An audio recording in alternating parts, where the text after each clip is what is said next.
มื้อนี้สิไปเที่ยวตลาดโบราณจักว่าอยู่จักว่าอยู่ไสบุ เนาะเป็นทรง GPS มากกับเดาตาม GPS นี่แหละไปกันเลยมาฮอดนี่แล้วติดไฟแดงจักสิไปทางใดล่ะตาม GPS ไปทางไหนคันนี้เขาปิดไว้หรือเป็นอะไรขึ้นเหรออันนี้มันเป็นอะไรเกาะกลางเราต้องขึ้นไปข้างบนหรือไปข้างล่างใช่ค่ะไปทางรถทับพี่น้องเขามาทางชากแง้วนะครับเราจะไปตลาดกินโบราณมาตาม GPS พี่น้อง จะอยู่ไสล่ะแต่ว่าวิวก็งามอยู่ดอกเนาะมาดู GPS อยู่ใกล้จะถึงแล้วครับก็ใช่ปัดข้างทางนี่ละมั้งไหนตำรวจเข้ามาหอดแล้วพี่น้องมาหอดแล้วแต่ว่าอยู่ไกลอยู่ตลาดอยู่ทางหน้าพูนตลาดทางหน้าพุ่นพี่น้องตลาดอยู่พุ่นยางมายางน้ำปนกันนี่แหละไปพี่น้องมาหอดตลาดแล้วไปนี่น้องบรรยากาศตลาดนะครับใส่ชุดไทยนะครับบรรยากาศตลาดมีมาเดินทางนี้เดินตามเขานี่อย่าไปเดินสวนเขานี่นี่เดี๋ยวเราดูเดินขอเดินดูก่อนว่ามีอะไรบ้างมีมาทุกเดือนเลยครับมีทุกเดือนเป็นเดือนครับตลาดจีนโบราณนะครับที่ชากเงี้ยวนี่ครับมีคนละครึ่งด้วยจะไปดูก่อนบรรยากาศ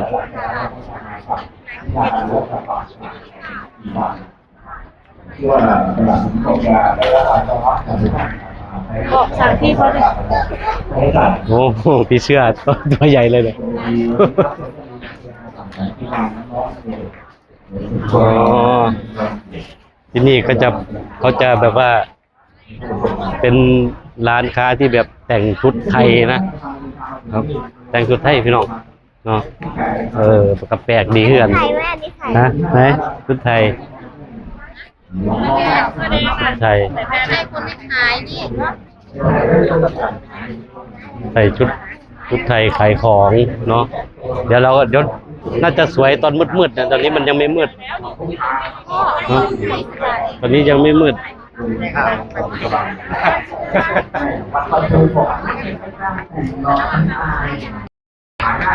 ครับพี่น้องเป็นตลาดที่แบบว่าคนแต่งชุดไทยนะครับขายของเนาะแม่ค้าแต่งชุดไทยขายของเนาะแต่ว่าตอนนี้บ้านเลยยังหาเบิ่งจักก่อนแล้วกินว่ามันมีอย่างนะครับตรงนี้เราไม่ได้เดินทางนี้แล้วเราค่อยมากำลังงงอยู่เดินจับกันให้เจอนะเดินยังเบิ่งตลาด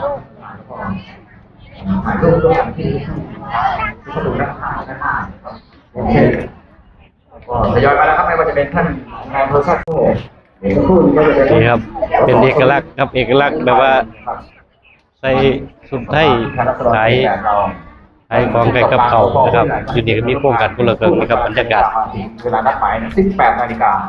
นี่คือบรรยากาศรอบๆนะครับบรรยากาศรอบๆแต่ว่านี่ก็ยังหาของกินซะก่อนตอนนี้กำลังตื่นเต้นกับบรรยากาศท่านสสท่านนายกมาถึงแล้วนะครับก็จะเดินเข้าเยี่ยมชมตามบูธต่างๆสินค้าต่าง มันมี ขอบคุณนะครับ เวทีผมเลย อย่างนี้นะครับขอบคุณเทศบาลห้วยใหญ่นะครับเป็นอย่างสูงเลย เวทีผม โดยท่านนายกไทยรัฐไตรสุวรรณโชคนะครับ เป็นจัดงานตลาดนะครับ คนไทยยิ้มได้นะครับ ตลาด เขาเรียกให้ไปนะ ตลาดจีนโบราณชากแงวนะครับมาไกลครับมาเบิ่ง สองอย่างเลยในยุคภาวะแบบ ทางนี้ก่อน ภาวะที่บ้านเมือง ดูของกินทางนี้ก่อน เรื่องสงครามค่าน้ำน มีอะไรกินตรงนี้ สินค้าต่างๆ ครับ อุปโภคบริโภคแพงหมดนะครับก็เลยได้เกิดโครงก บรรยากาศพี่น้อง มาโดยภาครัฐนะครับ บรรยากาศ ก็เลยมีดำริส่งมายังจังหวัด ก็ไหล ก็สามารถที่อำเภอบางละมุงก็ร่วมมือกับท่านนายกไทยรัฐครับ มีจัดงานบอก ได้จะสร้างโครงการดีๆอย่างนี้มาเพียงแต่ว่าอาจจะนะครับ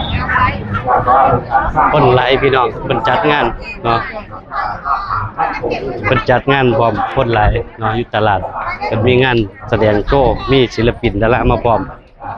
นะครับนี่อยู่ทางนี้ก็มีของกิน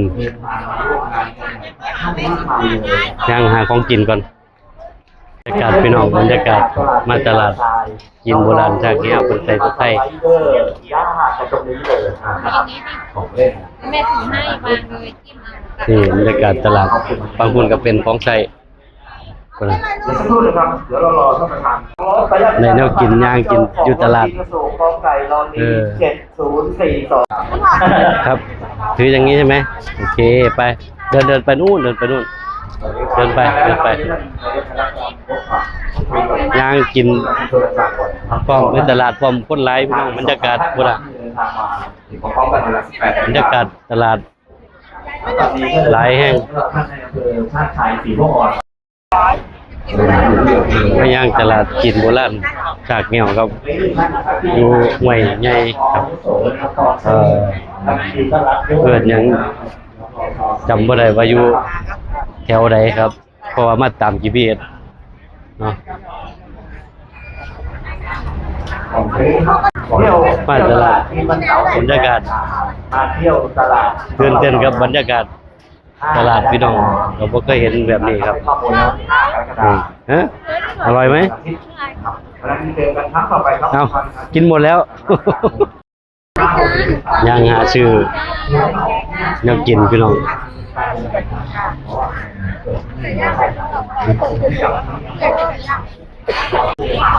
เอากินเลย